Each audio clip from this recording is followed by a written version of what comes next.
Hey, so thanks for joining us. We're going to have a conversation today about grants, about how you get a grant for your shelter or your rescue organization. A lot of people are intimidated by this process, and so I invited two really talented people here to talk about that. I've got Meredith, who is a volunteer. She's a board member. She was supposed to be the transport coordinator, but kind of does everything, which doesn't surprise me at all, having met her, for Corinth Alcorn Shelter in Mississippi. And then Nicole is also here. She is a professional and volunteer grant writer, and she helped Meredith and Corinth Alcorn secure some grants. So they've had some success, and I think they have a lot to offer. So we're just going to walk through. Yeah, no, well, first of all, thank you for inviting me and having me today. Super excited to talk about this particular subject because there are quite a few grants out there for shelters and rescues. And it's just a matter of sifting through all the different grants out there and the applications. And it can be a kind of a lengthy process. And it certainly helps having Nicole on board with us because she's really got she's really mastered how to put things together when it comes to answering the questions on these applications, because some of them are quite detailed and lengthy. And I think she's kind of got a good grasp on what these organizations that are doing the funding, what they're looking for as far as answers go. How can a shelter, so maybe Nicole can speak to this, but how can a shelter find a grant writer or find someone to do what you and Meredith have done? Sure. Well, I think Meredith and I met somewhat serendipitously, and I don't know, it's not a guaranteed success story for everybody, but it is a good example. We have a friend in common through all of Meredith's work. She does, among many other things, transport, and she transports animals all the way out of Mississippi up to the state of Wisconsin, which is where I live. And we had a friend in common, someone that I know through the local animal rescue network, which I'm very, clicked into because of my love and, passion for this type of work. And I remember getting a text message from this mutual friend named Lindsay, and she said, "Nicole, this is Meredith. Can you help her?" Kind of out of nowhere. I think I had expressed to this friend of ours, Lindsay, that I'd be available to write grants as a volunteer, something I'd never done before. But I do write grants as a professional for a local nonprofit in the human social services here in Wisconsin. I do have experience and some confidence doing that, which I recognize it takes some confidence and experience to just kind of plunge into this. But that's how we can help. There's an incredible resource guide that Kara will share with all kinds of information about how to do this well. So anyway, this was my entree into volunteering as a grant writer, and we just connected, and I think we shared a lot of information initially through emails.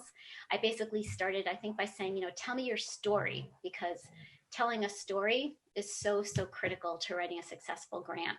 So once you have this person who's passionately wanting to help, or if you are the shelter person and you've decided you're going to have to do it because you don't have it anymore, what's the next step? What are the first steps that people have to take to get this process happening? Either one of you. I think the first thing you've got to do with the person that's going to help you write the grant is help them understand that story. I think that's probably the most important thing, understanding that story first. And when you're telling somebody else your story, they're able to sit there. They hear it differently than you hear it yourself, right? Mm-hmm. So they're able to pick up on things and little nuances and figure out while you're speaking how to craft that story in a way that would fit into an application and really show the need, what we really need, and really show how by giving this organization this grant, by funding this particular organization, you can change the story for this organization. You can be an agent of change, right? Because here we have this roof falling in, but if we've got this grant in order to move to a new building or put a new roof on, or whatever your story may be, I think that's super important, is trying to figure out that story first. Mm-hmm. And then I think it was the first thing we did was kind of just went back and forth about what's going on at the shelter and this, that, and the other. And then at the time I had a couple of grants already in mind that I wanted to go for. that I knew we were coming up against, because this all kind of started at the end of last year. And I think we had like a deadline of like right before Thanksgiving or something for the Banfield grant. Banfield has a veterinary equipment grant. And so we decided, so I knew that one was coming up. And I was like, I had actually applied for that one maybe 1 or 2 years before. We didn't get it. So let that be a lesson. If you try again, right? If you're not successful, because I did, I tried myself, didn't get it. We did it a year or two later and we got it. And so, I think the next thing after crafting the story is get your grant, pick yourself a list of grants, start with just a handful of them and understand what your deadline is first, so that you can prioritize which ones you're going to go for based on deadline and also based on what your most important need is right now. So those are the two things I would say to prioritize your list with, because there's an unending list of grants out there. And then I think once you kind of get prioritized, then Nicole and I sort of went through the application together, question by question. And she came back and was asking me really specific things about questions. Hey, can you give me this number? Can you give me that number? How do you plan to track this? Those kind of things. And what are you currently doing now about the situation? And so just going through each question together and pinging each other back and forth via emails worked really well for us.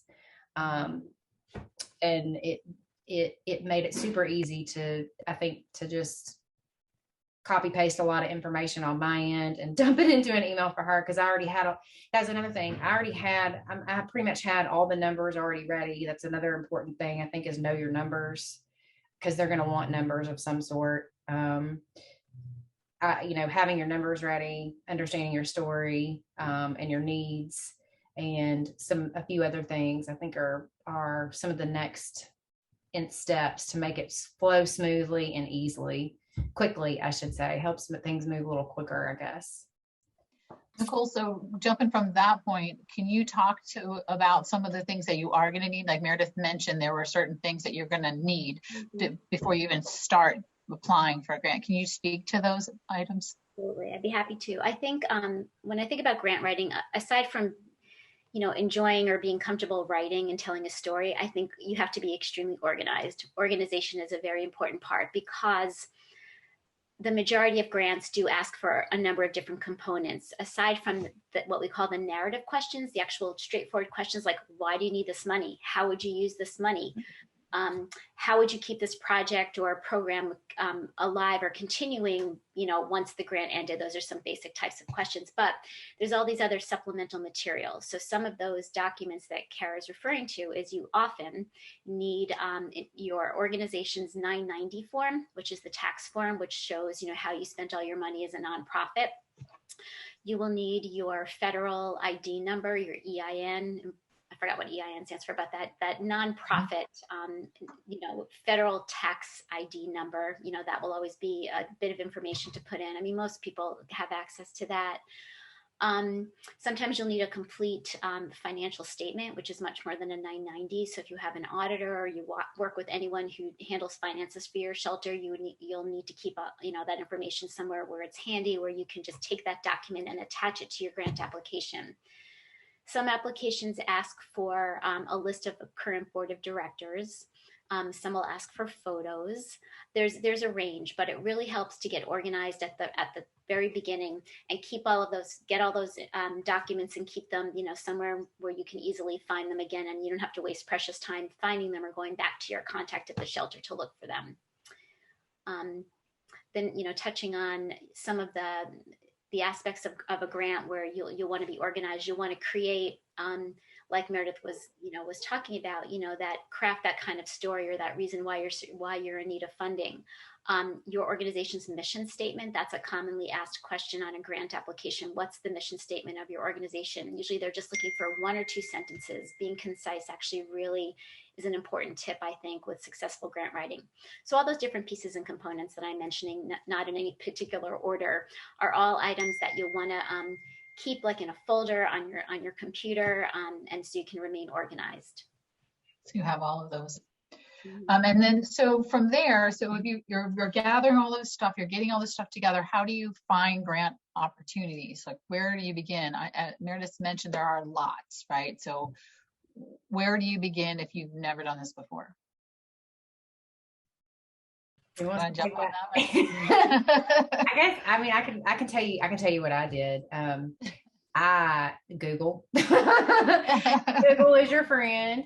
But there's also, if you go to, there's a couple of websites. I think the Humane Society is one, maybe the ASPCA is a good place to start, because they've already got a pretty good list of grants compiled.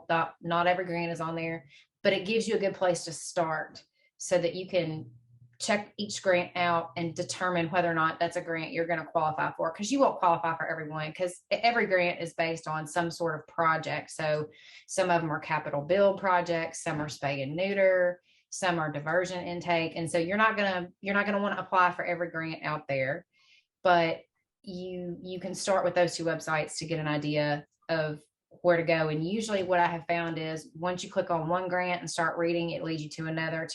It's like the grant rabbit hole, if you will. You just fall into the Google grant rabbit hole, and one thing always kind of just leads to another. And I think you guys have put a list together as well, right? Yeah, our website has a list of, and it's constantly changing. We're constantly updating it. It's got gobs and gobs of grant opportunities on there, and we are, like I said, it's just constantly, we just keep finding new ones. I feel like we put 3 new ones on last week. We just keep finding them, so they're everywhere. So I think it is a bit of a rabbit hole. I would say with respect to that, anybody out there who's watching this and is interested, you don't even need to waste time doing those searches. Just use the resources that Kara's put together. They're really comprehensive, and everyone's time is so precious in this process. So that would be my advice. Don't go look, start with this great, wonderful, solid list of big grants and little grants. And like Meredith said, there are grants for different needs. Some are focused specifically on veterinary supplies. Some are capital builds, like building a new shelter, or, improving your shelter or your facility. And be careful, read the fine print. I mean, it's not fine print, but don't waste any time applying for a grant that won't provide funding for the project you're looking for. They usually do state right on like the website or the first couple of sentences, with information that this grant is specifically for veterinary supplies. This grant is specifically for spay and neuter programs or transport programs. Many of them have become pretty specific or specialized in what they want to fund in a given year or a given grant cycle. So keep an eye out for that. And there are some that only apply, correct me if I'm wrong, that only apply to like a 501c3 nonprofit or a municipal shelter. Like sometimes you can't, as a public facility, you can't apply, or you can, and as a nonprofit, you can or you can't. Like, so there seem to be that when you say read those details, that's some of the stuff to look at right away, first thing, before you waste any time. Mm-hmm. Yeah, to figure that stuff out. Yeah, so I want to keep this as brief as I can, because I want people to watch this and to get something from it. So one of the things I would love for you, Nicole, to do is to talk about tips and tricks, because I know people say it all the time that there are tricks to getting grants. And I get frustrated as somebody who travels to shelters, because so many of the places that desperately need the money don't have the ability to get a grant, because they don't have either the information you were just talking about, they don't have someone who's confident enough to apply for a grant, they don't have a grant writer, and so the money ends up going to the larger places who have a grant writer on staff who can pull in the money. But there are tips and there are tricks, and learning some of those will help people to be more successful in their grant writing. So can you share some of those secrets? Secrets, they're not going to be secrets after you watch this. Yeah, and there's some aspects I alluded to. I mean, there's sort of like in the general overall, like honestly being organized in this effort, so that you're not scattered, you don't have different documents all over the place, and it's just an easy kind of fill in the blanks and attach the required documents. That's sort of, the bigger picture, I think. I've found that those who review grant applications really do appreciate the ones that are better written. I mean, no surprise there, right? But then again, we're not trying to scare you away and think, oh, I'm terrible at writing, I can't do this. But taking the time to think about, am I being concise and succinct? like if they ask a question like, how would you use this funding, this $10,000? Well, you probably can boil that down to a couple of sentences. You don't need to write paragraphs where you're kind of repeating yourself and you've got run-on sentences and you're just not getting to the point. So really, when you answer the questions in a grant, do your best to think, before you actually submit it, are my answers, clear? Are they, to the point? Are they, do they get to it within a sentence or two? Another tip, I think, is to really double check and proofread your work, or hand it to somebody else. Ask a friend or a family member or a fellow, shelter volunteer, just to do some proofreading and editing to find those typos, or a word that you included twice. Little things. It sounds like such a minor thing, but I try to put myself in the shoes of someone who's reviewing hundreds of grants, who's only going to maybe award 20 of them. They're more likely to pick the ones that are well written, that don't have a lot of typos or misspelled words. So I do think that makes a difference. Another tip I would say, again, is to try your best to tell a story. You can try to bring it to life. I mean, you don't want to be overly dramatic about things, but if you can provide a little color, maybe some adjectives to, again, describe the passion that's there within that organization and why the money is needed and what a difference it can really make. $5,000 to be able to pay for pet food for, the animals you have, where you don't have enough space and enough food to keep X number of animals alive. Those kinds of details, I think, can really make an application stand out. Good. Yeah. So, I want you to, you guys got some grants, right? Corinth Alcorn got some grants. Can you talk a little bit about what those grants were, and maybe some of the the bigger programs out there that people really should know about and consider looking into right away? Sure.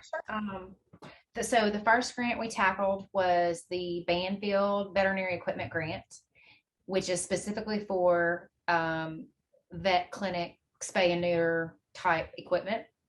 So we went for that because in our new building, we're going to have a wing that is just a clinic that we're going to use for our animals in-house, as well as do spay and neuter for the public. We currently do spay and neuter for the public now. We have a low-cost spay and neuter program, but it's being done at different clinics around the city, and we're going to move all that to one location at the shelter with the same vet every week. So we applied for that grant, and I believe it was $15,000, which will buy quite a bit of equipment if you know where to look. And so we got that one first, and I think we have started purchasing some equipment with that. And then the second one we just recently got was a little bit smaller. I'm trying to remember what that organization was. Healthy Paw, was it Healthy Paws? Maybe? Yeah. Healthy Paws. Healthy Paws is a insurance company, I believe, that has a non-profit side attached to it. They have a foundation, I should say. They have a foundation that awards they actually award grants monthly, I believe. Wow. It was smaller. It was like, I think $3,000, but again, $3,000 goes a long way down here. So, and that one was not, that particular grant was one that was not as specific. It was a much shorter, easier application, and it did not, if I remember correctly, and Nicole, correct me if I'm wrong, I don't think they necessarily specified what the funds had to be for. They kind of just wanted to know, they just want to know what one project are you going to fund with it. Mm-hmm. But I don't know that there was anything that you couldn't request the funds for. Now I might be remembering that wrong. No, you're right. And unlike many others, it did not have a maximum request. So I haven't even talked about numbers. I just realized as I'm thinking, I haven't mentioned budget. So if there's time to mention budgets, great. Yes. But most foundations will say you can request up to $50,000 maximum or $10,000. But Healthy Paws Foundation, which was the easiest one so far we tackled, was also the most open. So Meredith and I had a conversation about it. What seems like an appropriate amount? You don't want to over ask again. Another little kind of tip, don't don't ask for something that just is unrealistic and unreasonable, because you're going to hurt your chances of getting it. So anyway, Right. I think we applied for $12,000. It was an amount that met the need for a certain number of kennels, very specific kennels for the new clinic, the new shelter, and they awarded us 3, which we were thrilled. Yeah. Yeah. You got something. Yeah. We had talked a little bit earlier about how there's always the kind of the same thing, and you said a mission statement is a good thing. I've been led to believe, and I've not written a grant, so I don't know, but that there are certain things that are asked on every single one, like their story, like the mission, like, so if you get that done first, then you can kind of just save it, cut and paste, and use it, which makes it easier to go to some of the other ones. So are those the 2 biggies, the mission statement and story? Are there others that people should be working on as they're even just getting started? I would say know your numbers. So a lot of the bigger grants from the bigger foundations, like, our friends at Petco and Bissell and PetSmart, those guys are always going to ask you for, they want to know how many dogs and cats you took in this year. How many did you euthanize last year. It's always the year prior. They want to know how many you took in, how many you euthanized, how many did you rehome, how many, got sick in your care. Like, they have all these numbers. So it really is very important, grants aside, it's really important to know your numbers and track your animals and know what's happening. But like a good example with the Banfield grant, they wanted to know how many animals did we plan on serving with this equipment. That was one of the questions. And so I based my answer to Nicole on that, based on how many animals we have spayed and neutered within our low cost program. How many animals have come through our low cost program from the public over the last 2 years? And then said, okay, we've been able to serve this many based on that.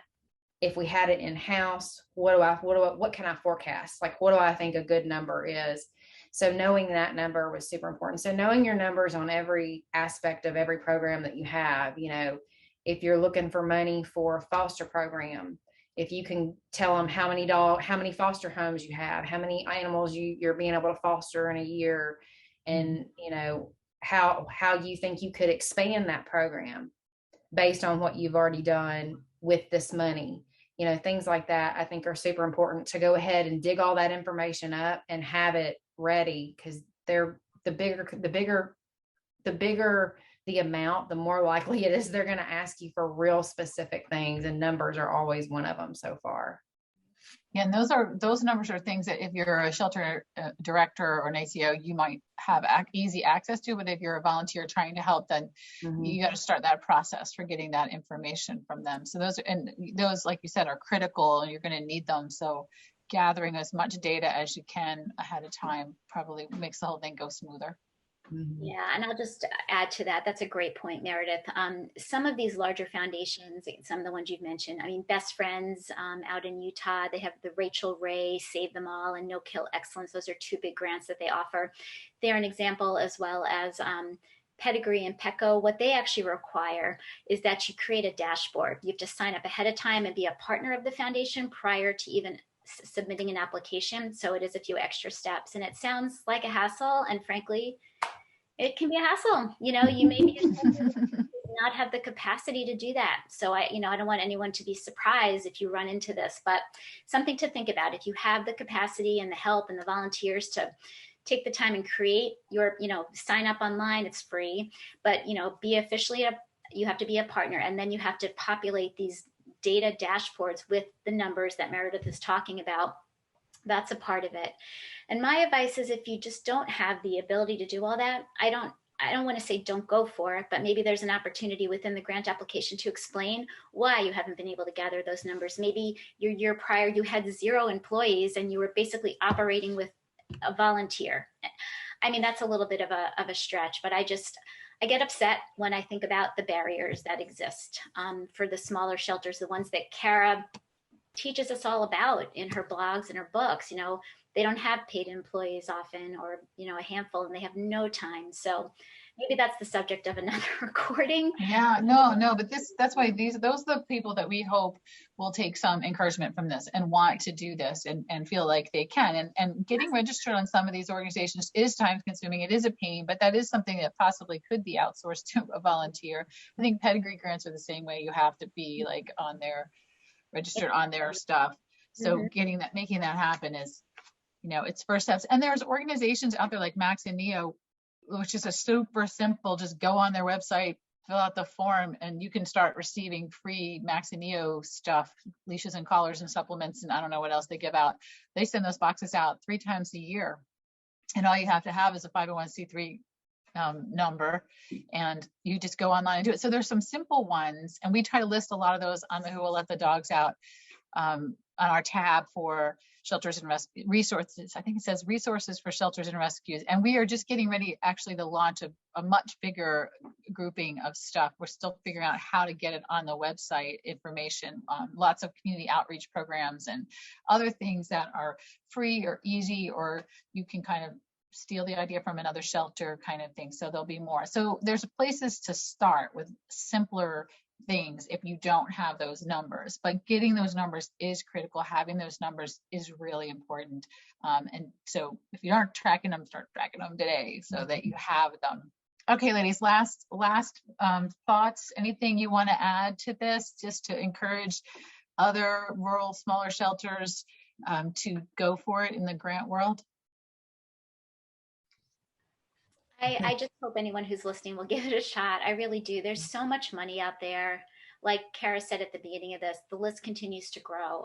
I think more and more, there's so many more pet companies, I think, right? There's so many more pet products, for people who afford those kinds of things. And I think many of these companies have done so well that they're spinning off, little offshoots or foundations because they recognize the need. So more and more sources of funding is becoming available. It's just that you need to be able to write some grants, and you need to address that and answer the questions. They can't just mail you a check because they hear about you.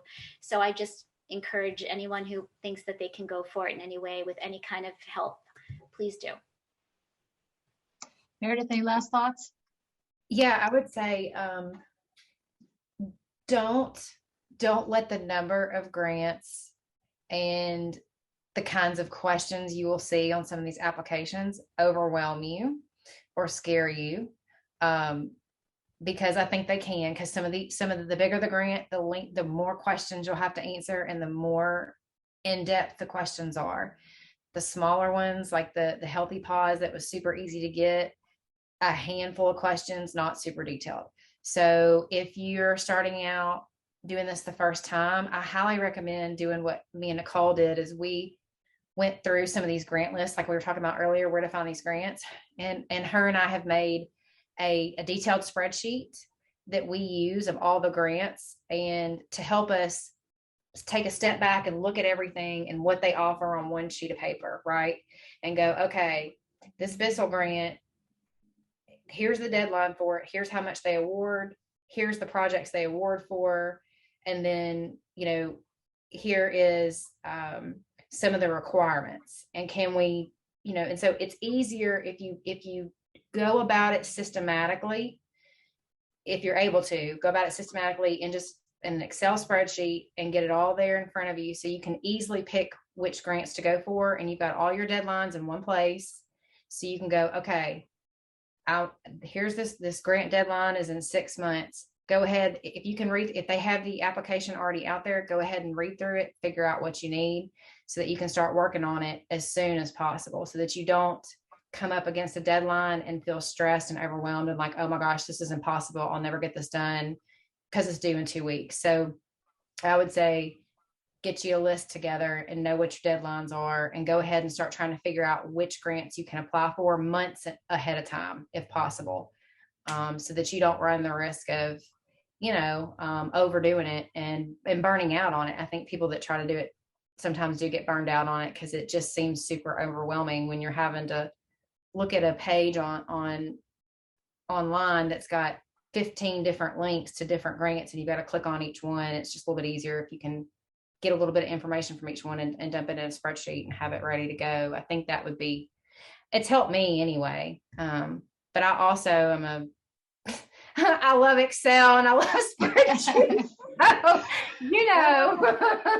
there are people like that. My husband is like that. Yeah, like I'm weird, so I'm a nerd. So I know not everybody's that way, but that's one thing I would say is if you can organize that piece of it and just don't let it overwhelm you. Just keep chipping away. Yeah, that's the way you do anything big. A little bit at a time, a little bit more each day. It's how you write a book. Chip away. I just thought of this really quick. That grant, I believe there are grant seasons. I always hear grant season, and I think the spring season is pretty much over. But there's a fall season also. So if you're watching this now, you have lots of time to get ready for the fall season of grants and start working on that. And the way they're grouped kind of on one fall and spring makes you get a breather in between, and you can work on other stuff. Although you did mention there's one grant that's like a monthly. That's awesome. If there would be more of those, that would be great.